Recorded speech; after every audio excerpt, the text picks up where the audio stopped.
কিছুদিন আগে বাংলাদেশের ভিতরে বাংলাদেশের একজন কর্মকর্তা নাম হচ্ছে মাসুদ, সে আমার নবীকে নিয়ে ব্যঙ্গচিত্র করেছে, সে আমার নবীকে নিয়ে কটু কথা বলেছে, সে আমার নবীর বিরুদ্ধে কুরুচিপূর্ণ বক্তব্য দিয়েছে।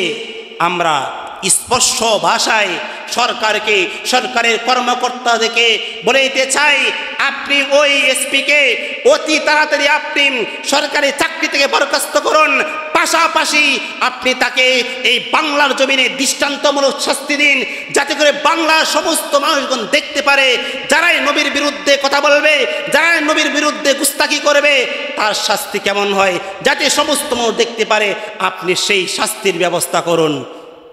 মানি না, মানব না, মানতে পারি না, আল্লাহ রসুলের অবমানো না। মানি না, মানব না, মানতে পারি না, আল্লাহ রসুলের অবমানো না। অবমাননাকারীরা রক্ষা পাবে না, অবমাননাকারীরা রক্ষা পাবে না। মানি না, মানব না, মানতে পারি না, আল্লাহ রসুলের অবমাননা। মানি না, মানব না, মানতে পারি না, আল্লাহ রসুলের অবমাননা। বাংলার বীর মুসলমান জেগে উঠেছে, লেজ গুটিয়ে নাস্তিকদের পালাতে হবে। বাংলার বীর মুসলমান জেগে উঠেছে, লেজ গুটিয়ে নাস্তিকদের পালাতে হবে। নইলে মোরা করব তাদের কবর রচনা, নইলে মোরা করব তাদের কবর রচনা। মানি না, মানব না, মানতে পারি না, আল্লাহ রসুলের অবমাননা। মানি না, মানব না, মানতে পারি না, আল্লাহ রসুলের অবমাননা। যারা এই পৃথিবীর বুকে আমার নবীকে নিয়ে ব্যঙ্গচিত্র করবে, যারা আমার নবীকে নিয়ে অশালীন বক্তব্য দিবে, যারা আমাদের নবীকে নিয়ে কুরুচিপূর্ণ বক্তব্য করবে, শরীয়তের স্পষ্ট বিধান হচ্ছে ইন্না শাতিমার রাসূলি কাফফারু ওয়া ইয়াকতালু মুরতাদ্দান ওয়া লা তুকবালু তাওবাতুহু।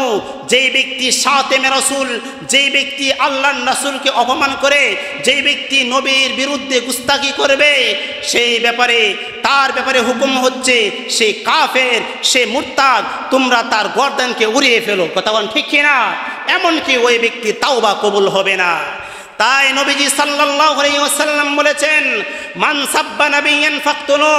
যেই ব্যক্তি নবীকে গালি দেবে, যেই ব্যক্তি নবীর বিরুদ্ধে ক্রুচপূর্ণ বক্তব্য করবে, যেই ব্যক্তি নবীকে নিয়ে কার্টুন বানাবে, ওই ব্যক্তির গলাকে তোমরা শিরোচ্ছেদ করে দাও। কথা বলেন ঠিক কিনা? সেই জন্যই এই পৃথিবীতে যেই সমস্ত নাস্তিকরা আবির্ভূত হয়েছে, আমরা তাদেরকে স্পষ্ট আকারে বলে দিতে চাই, তোমরা যদি আরেকবার আমার নবীর চরিত্র নিয়ে, আমার নবীকে নিয়ে ব্যঙ্গচিত্র করো, তোমাদের এই সোনার বাংলাদেশ থেকে বিতাড়িত করে দেওয়া হবে, বিতাড়িত করে দেওয়া হবে। কথা কোন ঠিক কিনা?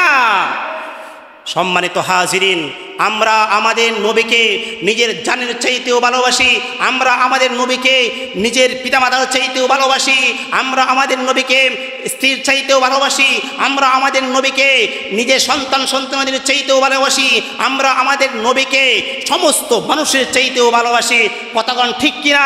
সুতরাং যারাই আমার নবীর চরিত্র নিয়ে কটু কথা বলবে, যারাই আমার নবীর বিরুদ্ধে কথা বলবে, আমরা নিজেরা আওয়ামী লীগ করতে পারি, বিএনপি করতে পারি, জামাত ইসলাম করতে পারি, যা কিছু করি না কেন, কিন্তু নবীর বিরুদ্ধে যারা অ্যাকশন নেবে তাদেরকে আমরা এই জমিন থেকে বিতাড়িত করেই ছাড়বো। কথা বলেন ঠিক কিনা? কারণ আল্লাহ রাব্বুল আলামিন আমাদের নবীর চরিত্রের ব্যাপারে স্বয়ং তিনি ঘোষণা করে দিয়েছেন, স্পষ্টভাবে ঘোষণা করে দিয়েছেন, ওয়া ইন্নাকা লাআলা খুলুকিন আযীম। ওগো আল্লাহর পয়গম্বর, আপনি হচ্ছেন সবচেয়ে শ্রেষ্ঠ উত্তম গুণের অধিকারী, আপনার চরিত্র হচ্ছে সবচেয়ে সুমহান চরিত্র। সেই চরিত্রের ভিতরে কোনো ভুল নাই, সেই চরিত্রের ভিতরে কোনো ত্রুটি নাই। তাই আল্লাহর নবীর চরিত্রের ব্যাপারে কেউ কটূক্তি করবে, আল্লাহর নবীর চরিত্রের ব্যাপারে কেউ কটু কথা বলবে, বাংলার মুসলমান কখনো মেনে নেবে না। কথা বলেন ঠিক কিনা? তাই এই কিছুদিন আগে বাংলাদেশের ভিতরে বাংলাদেশের একজন কর্মকর্তা নাম হচ্ছে মাসুদ, সে আমার নবীকে নিয়ে ব্যঙ্গচিত্র করেছে, সে আমার নবীকে নিয়ে কটু কথা বলেছে, সে আমার নবীর বিরুদ্ধে কুরুচিপূর্ণ বক্তব্য দিয়েছে। আমরা স্পষ্ট ভাষায় সরকারকে, সরকারের কর্মকর্তাদেরকে বলে দিতে চাই, আপনি ওই এসপিকে অতি তাড়াতাড়ি আপনি সরকারি চাকরি থেকে বরখাস্ত করুন, পাশাপাশি আপনি তাকে এই বাংলার জমিনে দৃষ্টান্তমূলক শাস্তি দিন, যাতে করে বাংলার সমস্ত মানুষগণ দেখতে পারে যারাই নবীর বিরুদ্ধে কথা বলবে, যারাই নবীর বিরুদ্ধে গুস্তাখি করবে তার শাস্তি কেমন হয়, যাতে সমস্ত মানুষ দেখতে পারে। আপনি সেই শাস্তির ব্যবস্থা করুন।